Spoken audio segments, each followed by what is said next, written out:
Ligne droite. Tournez, rotative. La libre information. Bon, en général, quand il est question de désordre africain, on fait appel à notre spécialiste à nous, notre ministre des Affaires étrangères à nous, Lou Vialet. Bonjour Lou Vialet. Bonjour Clémence, merci de me recevoir. Alors je rappelle, vous êtes spécialiste de la géopolitique africaine, conseiller politique et auteur de La fin du franc CFA et du livre Après la paix, défi français aux mêmes édition VA Édition. Alors, mais avant de parler des désordres africains, je voudrais d'abord qu'on revienne sur cette publication des chiffres des OQTF, les obligations de quitter le territoire français, qui ont été publiées pour le premier semestre 2020. Elles ont été notamment révélées hier par un journaliste de Valeurs Actuelles. Et qu'est-ce qu'on apprend ? Que le taux d'exécution des OQTF sur le premier semestre est de 5,6%. Donc sur 62 207 prononcés, seulement 3 501 ont été exécutés. Donc évidemment, on est très loin des 100% qui avaient été promises par Emmanuel Macron il y a 2 ans. Et puis bon, alors... Ce n'est, on le rappelle, ça allait à peu près dans le sens de ce qui avait déjà été annoncé par Europe 1. On avait eu les chiffres des reconductions effectives à la frontière de l'Algérie, du Maroc, de la Tunisie. Je peux rappeler quelques chiffres à ce sujet. Pour l'Algérie, l'exécution des expulsions était de 0,2%. Toujours de janvier à juillet 2021, pour la Tunisie de 4% et pour le Maroc de 2,4%. Donc là, on a une moyenne qui est légèrement supérieure pour l'ensemble des pays, 5,6%. Mais c'est malgré tout un chiffre qui est en baisse flagrante par rapport aux années précédentes. Je rappelle quelques chiffres. En 2012, sur l'ensemble des demandes d'expulsion, le taux d'exécution était de 22,3%. En 2017, par exemple, le taux d'exécution tombe à 13,5%. 2019, 12%. 2020, 6,9%. Et voilà qu'on est à 2021 à 5,6%. Alors, à noter tout de même, nous ne sommes qu'au premier semestre. Donc, ils peuvent encore se rattraper sur les derniers mois. Mais pour rattraper la moyenne et arriver aux 100% annoncés par Emmanuel Macron, on est encore un petit peu loin. Alors, que montre cet échec des OQTF ?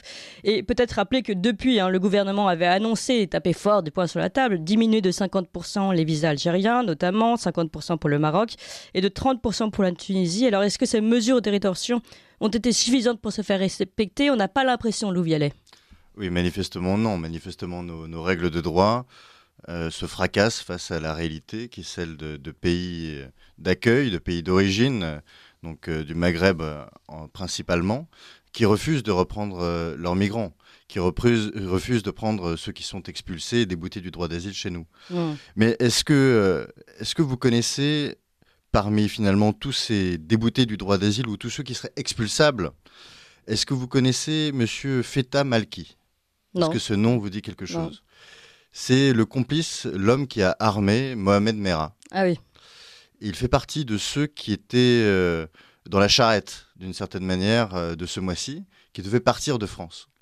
Il avait été emprisonné pendant 8 ans et il devait sortir ces temps-ci. Et le ministre de l'Intérieur l'a mis sous le coup d'un mandat d'expulsion, puisque cette personne est de double nationalité. Et que s'est-il passé ? Où vit cet homme désormais ? Oui, bonne d'après question. vous ? Eh bien, cet homme, en France, dites-moi, non ? il vit en France et il vit à Toulouse, dans le quartier où il s'était accoquiné avec Mohamed Merah. Pour la simple et bonne raison que, étant double national, il était possible de le renvoyer dans son autre pays, l'Algérie, mais il se trouve que le gouvernement algérien a refusé de signer les lettres consulaires qui permettaient d'exécuter son obligation de quitter le territoire français. Donc vous voyez bien à quel point, même symboliquement, on ne peut pas faire partir de notre sol ceux qui ont été complices des attentats les plus atroces de notre décennie. Mais c'est assez étrange puisque Gérald Darmanin dernièrement a justement dit oui, mais en gros on n'arrive pas bien à faire respecter les OQTF. En revanche, sur les 1100, ils avaient établi une liste des 1100 plus dangereux. Ceux-ci, ne vous inquiétez pas, ils sont en expulsion, tout va bien, tout est réglé pour les plus graves, en gros, pour les cas les plus graves. Donc là, vous nous dites que c'est pardon pour l'expression, c'est bullshit, c'est du mensonge. Je ne sais pas si c'est du bluff. En tout cas, la réalité est la suivante. On a des individus qui sont des terroristes ou des complices de terrorisme qui sont sur notre sol et qui ne sont pas expulsables en réalité puisque leur pays d'origine ne veulent pas les récupérer.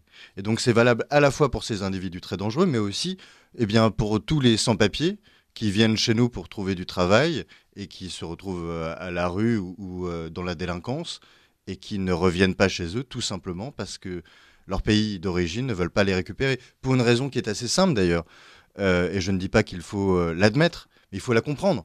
C'est que pour des pays du Sud sous-industrialisés, pour des pays sous-développés, eh bien, avoir un rapatriement de la délinquance, eh bien, c'est synonyme d'une faiblesse supplémentaire. Faire venir des futurs gangs, des futurs cartels qui vont s'organiser dans le pays et qui vont être une concurrence face à l'État légal. Donc, ils ont tout intérêt à ne pas récupérer ces délinquants-là. Nous avons tout intérêt à les virer de notre territoire. Évidemment, aussi. mais ce que vous nous dites est vraiment très grave. Donc aujourd'hui, comment c'est possible qu'on en soit encore à une situation pareille, qu'on n'arrive pas à entre guillemets, se débarrasser, une fois que ces personnes sortent de prison, de ces personnes qui peuvent être très dangereuses? Après, peut-être la réponse pourrait être aussi de dire, est-ce qu'on n'a pas intérêt, pour mieux les surveiller, est-ce qu'elles soient sur notre territoire? C'est aussi ce qu'on dit sur les djihadistes qu'on fait revenir de Syrie. En tout cas, on a intérêt à ce qu'ils soient éloignés de notre territoire national. Ils n'ont pas à y être. Ce qui se passe, c'est qu'on voit bien que notre droit ne suffit plus, que la parole ne suffit plus, et que désormais, s'il faut changer un petit peu les relations avec les pays d'origine, eh bien, il faudra changer de ton. Et la loi ne suffira pas. Respecter les règles ne suffira pas. Encore une fois, nous avons entre 600 000 et 700 000 sans-papiers sur le territoire national. C'était les chiffres avancés par le ministre de l'Intérieur. Ceux-là sont normalement aux vocations à repartir de France. Dans la situation actuelle, eh bien, vous voyez bien, 5,3% d'entre eux, peut-être, repartira. Alors, Gérald Darmanin, toujours dans cette interview où il devait répondre sur ces questions d'OQTF, expliquait aussi qu'il y avait un problème avec notre droit, notamment notre droit de la famille, puisque si ces personnes-là ont eu un enfant, par exemple, sur le territoire français, ça peut compliquer les procédures d'extradition. Oui, absolument. Il y a aussi un certain nombre d'accords bilatéraux qui sont signés avec des pays comme l'Algérie depuis 1968, la Tunisie ou le Maroc, qui sont des accords bilatéraux de libre circulation des travailleurs et de facilitation de l'expatriation des Algériens en France et des Français en Algérie. Bien sûr, beaucoup moins de jeunes Français veulent travailler en Algérie, puisque il n'y a pas le travail qu'il y a en France. Et donc, il faudrait absolument réviser cet arsenal législatif-là. Oui, c'est ça. En fait, c'est tout un arsenal qui doit être vérifié, puisqu'aujourd'hui, on a l'impression, même peut-être que le gouvernement est de bonne volonté, mais qu'il se cogne contre l'arsenal législatif qui est en cours. Oui, mais ça, c'est de la matière pour les avocats.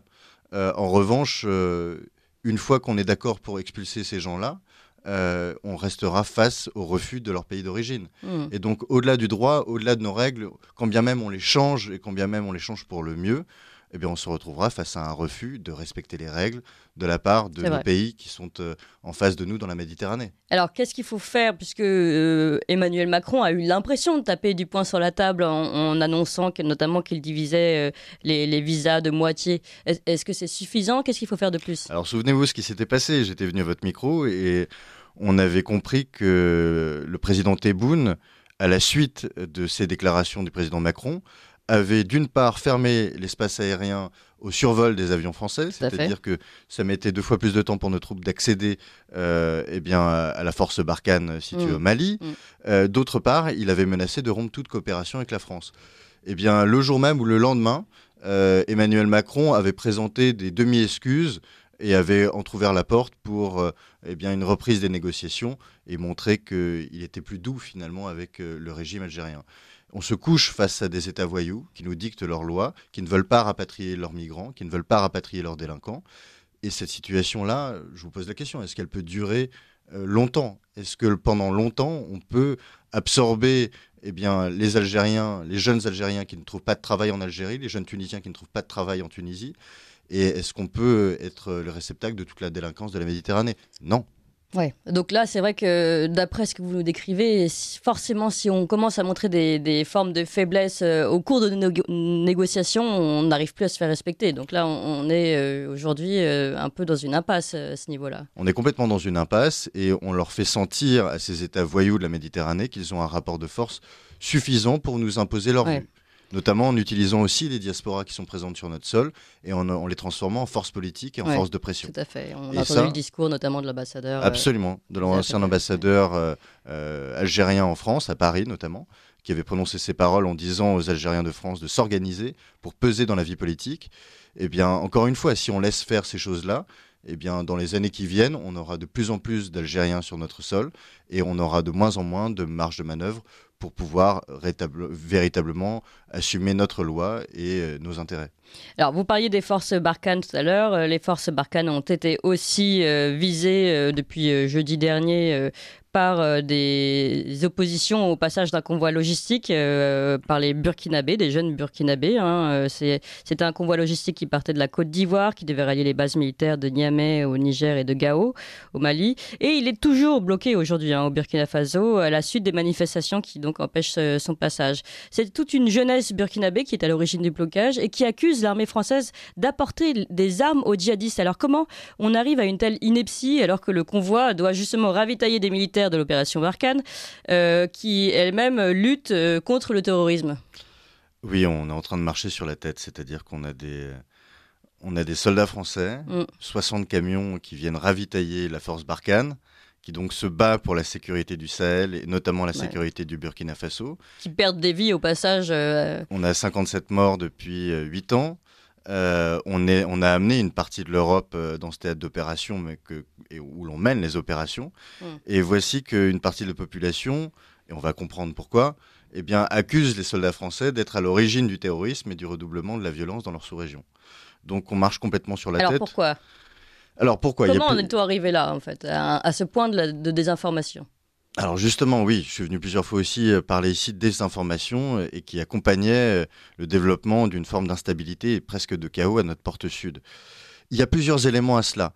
D'abord, et nos auditeurs, je pense, l'ont souvent entendu, il y a un manque de stratégie, de sortie, ou de sortie en tout cas de stratégie au Sahel au sens général, c'est-à-dire que vient faire l'armée française au Sahel, si ce n'est protéger les populations civiles contre le développement du terrorisme, mais ensuite on fait quoi ? Et on voit bien qu'on est dans ce bourbier sahélien depuis 8 ans, et que depuis 8 ans, la situation stagne, qu'on arrive à faire on accomplit un petit peu des prouesses ici et là, mais en réalité, la situation sécuritaire se dégrade de plus en plus et s'étend à toute la sous-région. Parmi mes contacts, j'ai des veilleurs qui sont notamment au Burkina Faso, je pense à l'un d'entre eux en particulier, et qui publient régulièrement des cartographies des violences qui se sont déroulées la nuit précédente. Et on voit que le Burkina Faso est, il est strié. Il est comme un petit peu si la carte du Burkina Faso était prise d'une rafale de balles à chaque nuit. Et c'est à chaque fois une hécatombe. On avait, en plus de ce contexte sécuritaire qui est dégradé, une semaine avant le blocage de ce convoi, on avait une attaque dans le nord du pays qui a fait 57 morts dans une gendarmerie, faisant notamment des morts civiles. Et cette attaque, comme souvent, a choqué le pays, a dégoûté la population, mais surtout, elle a provoqué un haut-le-cœur parmi les populations locales qui se disaient « mais que se passe-t-il finalement ?» L'armée française est dans la région depuis bientôt 8 ans. Nous avons de plus en plus d'actes terroristes qui sont extrêmement forts, extrêmement violents, extrêmement destructeurs. Et quel est le lien de cause à effet entre les deux ? Et dans ce contexte-là, il se trouve aussi que nous avons pris, nous, la France, la décision de nous replier d'un certain nombre de bases qui étaient au Mali, c'est-à-dire au nord du Burkina Faso. Et depuis juillet, il y a des convois, de plus en plus de convois dans le Sahel, qui traversent le Sahel. Et on quitte des bases, on quitte la base de Tessalit, on quitte la base de Kidal, on quittera bientôt Tombouctou. Et tout cela occasionne des départs de l'armée française à travers le Sahel. Il faut s'imaginer... Imaginons 200 camions à certains moments qui accomplissent 2000 km où les populations voient ces lignes de camions avancer dans la fumée et dans la poussière. C'est impressionnant, c'est complètement dingue, c'est lunaire à voir et aussi à expérimenter apparemment. Et les gens se demandent que se passe-t-il en réalité ? Que viennent faire ces mouvements de l'armée française auxquels ils ne s'attendent pas ? Et ils se demandent le lien entre les terroristes d'un côté, l'amplification des attaques depuis plusieurs années et la présence de l'armée française. Alors par-dessus viennent la propagande russe, la propagande chinoise, la propagande turque qui à chaque fois nous taxe, nous, de néocolonialisme, ce que nous ne sommes pas, encore une fois. Nous avons perdu des parts de marché au Sahel et en Afrique depuis notre intervention au Mali, il ne faut quand même pas l'oublier. Le néocolonialisme, même si on nous taxait de néocolonialisme, n'a pas grand-chose à voir avec le terrorisme. Il pourrait éventuellement, si c'était le cas, on pourrait imaginer que des États subventionnent des forces rebelles, ce qui a pu être par le passé et être aussi la politique de certaines puissances, et qu'on choisisse par le truchement, l'installation du chaos, on choisisse de gouverner de cette manière ces territoires, de les dominer de cette manière. Ce n'est pas notre choix. Comment résoudre ce problème de désinformation ? On a 1 minute pour que vous me répondiez. Alors, résoudre d'abord...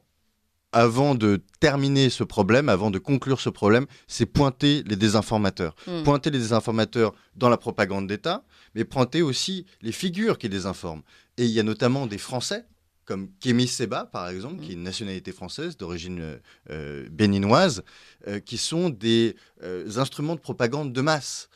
On a aussi une femme qui s'intitule elle-même la Dame de Sotchi, on en parlera peut-être une autre fois, qui est allée à Sotchi dans un sommet réuni par Poutine pour cracher sur la France et diffuser son venin sur les esprits africains. Et cette idée-là est aussi relayée par des gauchistes français et qui contribuent à faire de la France non pas une victime, mais l'objet de la propagande et de l'instrumentalisation de tous nos ennemis, tous nos concurrents. Merci beaucoup Lou Vialet. On a bien compris que la France était instrumentalisée en tout cas et qu'il y avait une désinformation à notre sujet. Il est temps de changer les choses. Merci encore. Je rappelle vos 2 livres, La fin du franc CFA et Après la paix, défi français aux éditions VA Éditions.